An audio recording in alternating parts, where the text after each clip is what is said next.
Alright, so this is the second part in my, I guess it'll be three-part series about the Traditions Kentucky Rifle Build Your Own Rifle Kit. This is specifically about the finishing the barrel. So the barrel is made of standard gunmetal, and you're supposed to finish it. Some people leave it just the way it is, think like looking like stainless, but it's not stainless steel, so it will eventually rust and will require constant maintenance to keep it in that really nice finish of what looks like stainless steel. So your best options are to either blue the barrel, brown the barrel, or let the barrel naturally brown and keep up with it.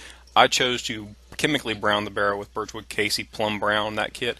It is a heat activated browning kit. Essentially what you have to do is get the barrel up to basically what amounts to overboiling. So you're talking about a temperature of 250 to 300 degrees. They recommend 275. There's two ways to do this. One is with an oven, but not all ovens fit this barrel adequately, or use a blowtorch.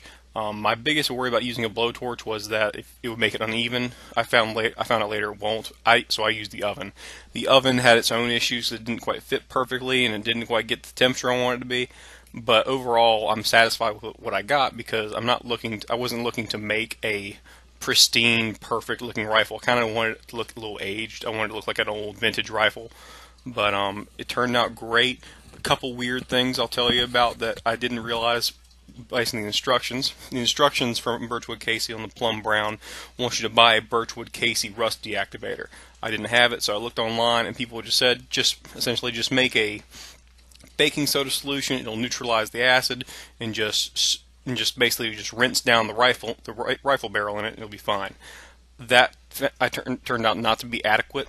When I actually completed the assembly on the rifle the first time, because I had to do it twice. The first time I came back about a day later, and there was this very fine powdery layer of black oxidized metal on top of the barrel. I was like, oh, the rusting agent from the Birchwood Casey Plum Brown is still active. So what I had to do was actually soak the entire barrel in a solution of baking soda, and you're pretty much safe whatever you want to do. I mean, use 2 tablespoons per cup and you'll be more than enough, and then you just clean the barrel down really well after that, and that deactivated it. So it's been a week since I finished it, and now the barrel is smooth as honey. It's great, looks fine, and it's not re-rusting. So other little tips as you're using the browning agent: keep the bore plugged up, or keep it to where you don't have to worry about, like, hold it at an angle so you don't have to worry about any of the browning agent actually getting inside of the muzzle or down the barrel, because it will rust the inside of your barrel and ruin it. So keep that in mind as you're going. Always watch out for threaded areas. Try to make sure that those get taken care of first, because the last thing you want it to have is a threaded portion of the barrel. Suddenly it doesn't work anymore because it rusted and broke off a little piece of it, and then you have a ruined. Basically, you just have a hunk of metal now.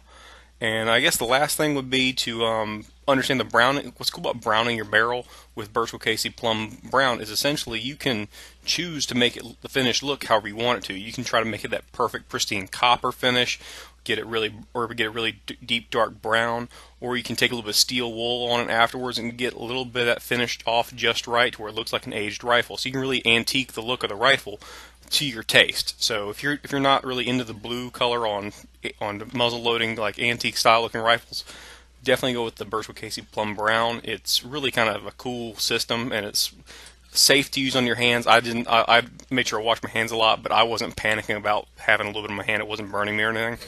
But yeah, it's definitely worth using, and it really was not that difficult. I thought it would be kind of overbearing. Once you started doing it, it seemed like second nature. So definitely I would use it again if I were browning another barrel for either a Traditions kit or any other reason to have a brown a barrel. But yeah, so I'll have another video up pretty soon that's the actual just completed rifle kit, what it looks like all done. Thanks for watching, and hope you all have a great day.